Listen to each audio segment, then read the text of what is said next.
Recently, a case came to light from Chennai where a 17-year-old schoolgirl died by suicide. Sexually harassed, she left behind a heartbreaking suicide note which read, "Girls are only safe in a mother's womb and grave." But this is not the only case. In the past few weeks, ऐसे बहुत सारे हादसे हुए हैं जिसमें आत्महत्या हुई है, sexual harassment हुआ है, and in 2 cases, allegedly by teachers.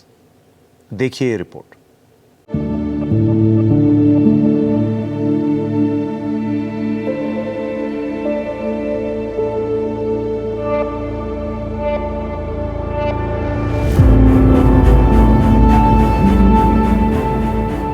Girls are safe only in their mother's womb and grave.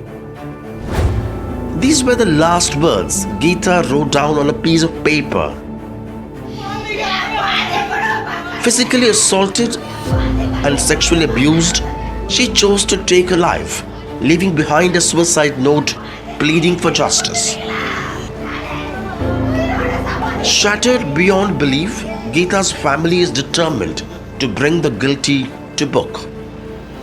A student of class 11, Geeta did not name anyone specific in her suicide note.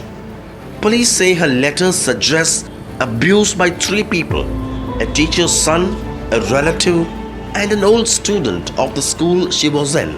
டீச்சரோட பையன் தான் டீச்சரோட பையனாவே கையில் லாக்கி இல்லை அப்படி சொல்லிட்டு school is not safe அப்படி சொல்லிட்டு லாஸ்ட்ல mention பண்ணியிருக்காங்க. மேலே அவ மோஸ்ட்லி யார்கிட்டயும் பேசவே மாட்டா. அவ நல்லா படிப்பா, கிளாஸ் ஃபர்ஸ்ட் அவ நல்லா படிப்பா, பட் ஆனால் அவ மோஸ்ட்லி எனக்கு பேச மாட்டாங்க.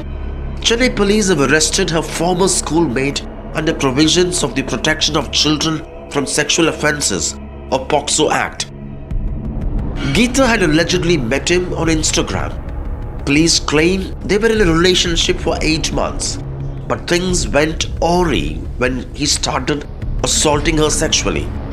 The harassment only compounded, pushing her to a point of no return. The hunt is now on for other suspects. In another part of Chennai, this 21-year-old college student had to pay with his life for allegedly blackmailing 2 schoolgirls he had befriended on Instagram and extorting money on the pretext of leaking their private pictures. The girls confided in another young man they met on social media, and he in turn kidnapped and murdered the college student. Activists and cyber security experts are visibly worried about new forms of sexual violence via social media, and the pandemic has only made matters worse with children switching to online mode of learning. Children have been negatively groomed online to create self-generated content, which is going to equate like CSAM. So like sending selfies or nude selfies. This was in one of the very, very scary things which was happening with our children, especially on these social media platforms like Instagram or Telegrams, which they commonly use while they are playing games. I don't think so. It will be done in a very short period, 30 days or 1 or 2 months. It will take time, at least 4-5 months. Then they go to step 1, step 2, then they'll share their intimate talks, then it goes to the next level. It's all the trust. Many blackmail, I will share it, I will go to the police, I will go to the law, I will take help, and I will do all these things. This has to be taught in a right way to the children. In the last 3 months, at least 3 other students in Tamil Nadu alone have taken their lives following sexual harassment. In some cases, the alleged perpetrators were teachers too. Chief Minister M.K. Stalin too has spoken out publicly assuring justice. வாழ்ந்து காட்டுவதன் மூலமாகத்தான் உங்ககிட்ட அத்துமீறின நபர்களை சட்டத்தின் முன் நிறுத்தி தண்டனை பெற்று தர முடியும். அதனால யாரும் தற்கொலை செஞ்சு கொள்ள வேணாம்னு ஒரு தந்தையா, உங்க சகோதரனா, உங்க குடும்பத்தில் ஒருத்தனா கேட்டுக்கிறேன். உங்களை பார்த்துக்க நாங்க இருக்கோம், நான் இருக்கேன், அரசாங்கம் இருக்கு.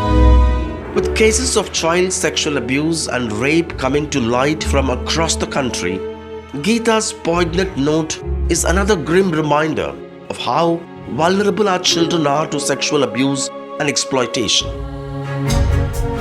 Kailash Satyarthi Children's Foundation's Justice for Every Child campaign is providing much needed legal and mental health support to child victims of sexual abuse and rape across the country. Your support can go a long way in ensuring continued support to vulnerable children. Bureau Report, NDTV.